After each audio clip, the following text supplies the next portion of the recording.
Hi, my name is Heather Correa, and I'm going to be going over my 20 time project. And for my 20 time project, I decided to go with option 1, which was soap making. And I learned a lot about soap making. I really liked it. I do think I will continue to do it and try to master it. I'm going to go over some of the questions that I had. My first question was, what soap should I make?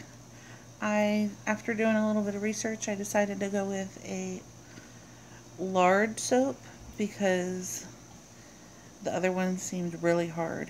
And lard soap just has a couple basic ingredients, which is the lard, a water and lye mixture, and whatever oils you decide to use. And I decided to go with olive oil and coconut oil, and also whatever essential oil or fragrance you wanted to use. And I use rose essential oil, and I also am going to try a peppermint essential oil next. My next question is, do I have the patience to make soap? Which I found out very quick is no.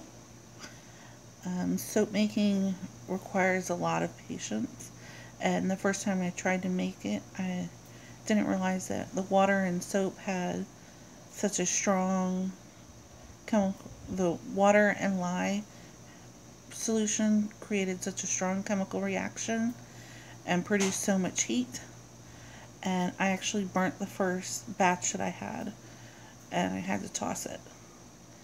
My third question would be, do I need any special skills or talents? I would say first special skill would be being a patient person is imperative to soap making. And another one would be a basic understanding of chemical reactions and the safety that goes along with it. Also being very creative, because throughout my research and looking online and everything, some of these soaps get pretty intense and pretty colorful and a lot of different designs in them. My fourth question would be what tools were required. I learned very quick that mixing the solution by hand isn't very practical, and you'll be mixing for a very long time. So stick blender is a necessity. For the lye, the container can't be aluminum because of the chemical reaction between lye and aluminum. You need a stainless steel bowl or a glass bowl. But then when you have glass, the chemical reaction with the lye and the water does produce a lot of heat and sometimes can cause the glass to fracture. So the stainless steel, and then you need the molds that you're going to put the soap mixture in once you get it to a thick consistency to mold the soap. And I found out that through my research that silicone is the best way to go with that.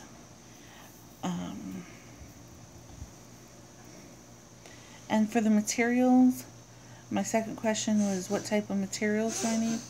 And for materials, I was looking at the lye. You need purified water. You need the oils and essential oils. And if you really need an essential oil versus a fragrance oil, because fragrance oil can be very irritating to the skin. And coconut oil is really good because it's really hydrating. That was through the blogs and the books and stuff that I was reading, and the articles and recipes said that coconut oil was best because it's very moisturizing. And my sixth question was, how much money will it cost me to make? And I found that the initial investment is pretty high because you have to buy all new pots. You can't use what you have, because once you use it for soap, you can't use it for food. So I had to buy new stainless steel pots, new measuring cups. I had to buy a scale because for soap making, the lye has to be precise, the oils have to be precise, everything has to be precise or it's not going to work. So the initial investment is pretty pricey. You also need a stick blender, which usually runs about $30. But I did find a lot of stuff at secondhand shops, so that actually saved me a lot of money. And let's see. My seventh question is this an important skill to know? I think it's a very, I think for me it would be an important skill because I do make other products such as sugar scrubs and bath bombs. And I think it would be nice to put that in my repertoire of skills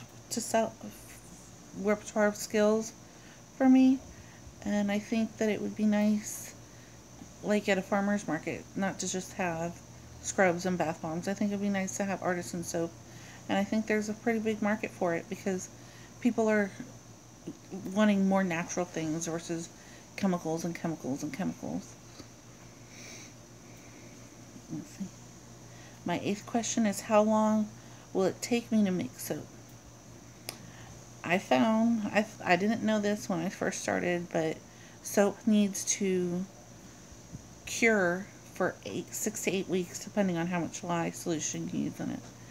So that was very surprising. And the process to make soap is very time consuming because the water and lye solution takes probably about an hour of mixing before it reaches trace, which is thick consistency, where when you run the blender through it, it's more of like a cream, like a custard consistency. And once you reach that stage, you have to put it in the mold, and then it needs to set in the mold for 24 to 48 hours. And then once it's out of the mold, once you can demold it, you have to cut it. And then once you cut it, you put it on the shelf for 6 to 8 weeks so it can cure. Because if you don't give it that cure time, the lye doesn't come out of it, or the lye doesn't neutralize, and you can actually burn your skin. My ninth question was, will I be able to complete this soap in one semester? If my first batch would have been good, probably. But since I didn't get it correct till my my fifth batch, no, I actually have some curing right now. And hopefully next semester when it's done curing, I'll be able to use it and not burn my skin off. And it will get lathery. And that brings me to my 10th question was, will I be able to use the soap? We've got fingers crossed that I will be able to. And since I followed the basic directions and everything and had a couple of trial and errors, I think I'll be able to use the soap. And I finally got to my good batch after talking to some people that I met online that make soap. I have a really good friend in Florida that makes soap, and she actually sent me one of her soaps that she had made a while ago. And it was really pretty and very creative, which I thought was interesting. That's what I got when my third question was what special skills do you need? I think creativity is very important. And I really liked working with this project, and I never thought I was going to be a blogger, and I found out that blogging is really hard. Like, I always thought that blogging was just like people entering stuff in a diary and everything, and I found that documenting it and blogging about it was really, really different, and it wasn't just like a journal entry. The technology that I used was mostly pictures and documenting it with photography, and I really like that part because I really do like photography. The video was kind of hard, and I really didn't know how to process it right. But I'm glad I did the 20-time project because I wanted to make soap, and I don't think if I wouldn't have been forced to with this project, I wouldn't have gotten it done. And I'm really glad that I did because I think I found something that I could eventually be good with. I would like to continue learning it and maybe one day perfect it and sell it and make lots of money. So thank you for taking the time to listen about my soap making and my 20-time project. and talk to you later.